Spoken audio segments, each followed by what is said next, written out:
best. Rock the stage. Thank you. Hello everyone. My name is Kumar.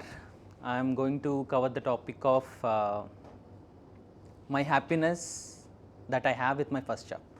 I'm not talking on a specific topic because I'm not that expert, but at least I want to share the happiness because I also feel that you have a similar happiness in your life. So before I start, anyone of you have ragged or gone through ragging in your college days? So I'll just ask one common question where at least during my college days I have this question from my seniors. Can you just tell me 30 words in 10 seconds without letter B? Without letter B, 30 words in 10 seconds. 1, 2, 3, 4, 5, 6, 7, 8, 9, 10, 11, 12. Yeah. Awesome.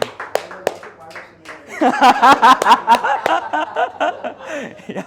So this is the same question I got asked, but unfortunately I don't have the answer. I was just figuring about the words, but I don't have that answer. But it's a good question. I followed the same question with my juniors as well. So that is a lesson learned. And how many of you have ambition in your life? Okay, good. How many of you felt success in your life? Good. How many of you feel or felt great after your first job? Okay. So that's what my main topic is, sharing my happiness with my first job. Most of the people feel that have a successful master's degree in US. But for that master's degree, I had a lot of struggle. I did part-time job before getting a full-time job. So I will share my happiness that how I got this job and how I felt, how I shared my happiness with my parents. So before starting into the details, I want to start with a phrase. I just made up the phrase using Joshua as an inspiration. So develop hard work as a skill, and all your wish and ambition will fulfill. So this is my phrase. And coming to the actual topic, as I said, I went for masters in 2005. I applied for a loan because, as I said, I have some financial issues. My father lost all his business, so I applied for a loan. I got the loan. There was no scholarship. The fees was around $4,000 for one semester, and I went there. Lot of people were applying for part-time jobs over the campus. There were jobs at transport, there were jobs at libraries, there were jobs at the cafeterias. I applied for most of them, but there are a lot more people, lot more seniors applying for the same jobs. So I was not able to get the job. So what I did is to get my expenses for paying the rent, for paying the food, instead of depending on the loan on my parents, I applied for a motel job.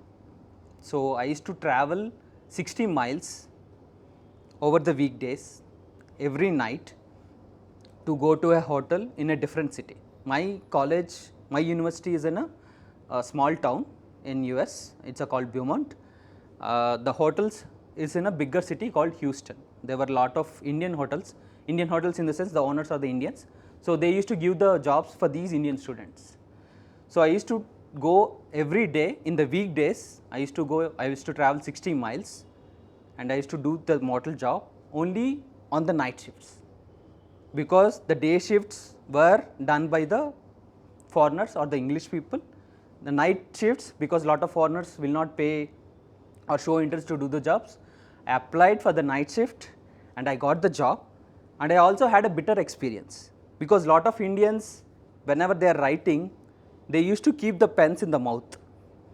So I has that habit. So I got humiliated by couple of foreigners. When they used to hotel, I used to give the bill, or I used to give the room number, or I used to give the hotel key. I used to keep the pen in the mouth, and I used to write the word, and I used to share the paper or the pen. Couple of times foreigners were very angry at me. They used to say, "This is how you do in India?" So they used to bring the topic of our country and our culture.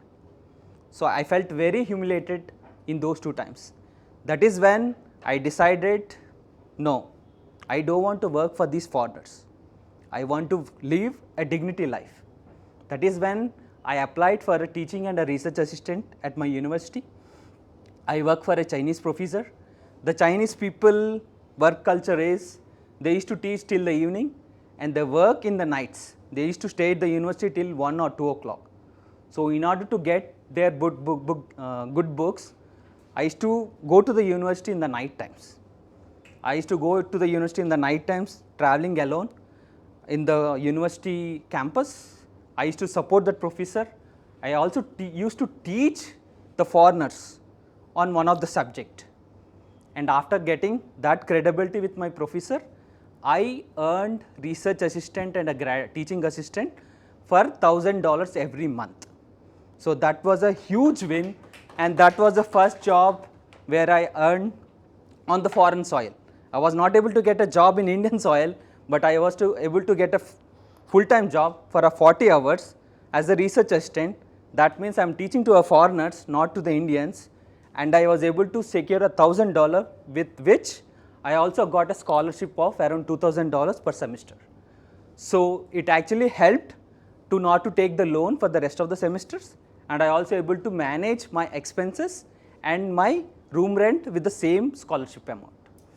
So when I got my first job, the first thing I did is I called my parents and I literally cried for 5 minutes.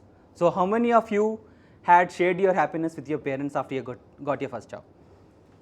Yeah. So I had very emotional moment at that time.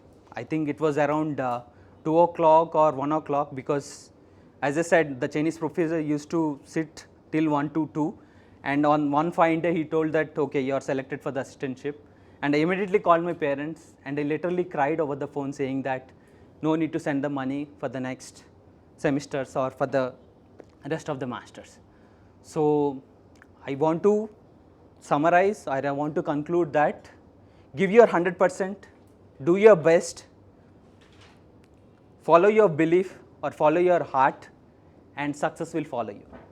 So I just want to repeat the phrase again: develop your hard work as a skill, and all your ambition and dream will fulfill. Thank you. Wonderful. Excellent. So let's all clap for Kumar. Everyone, let's all clap for Kumar.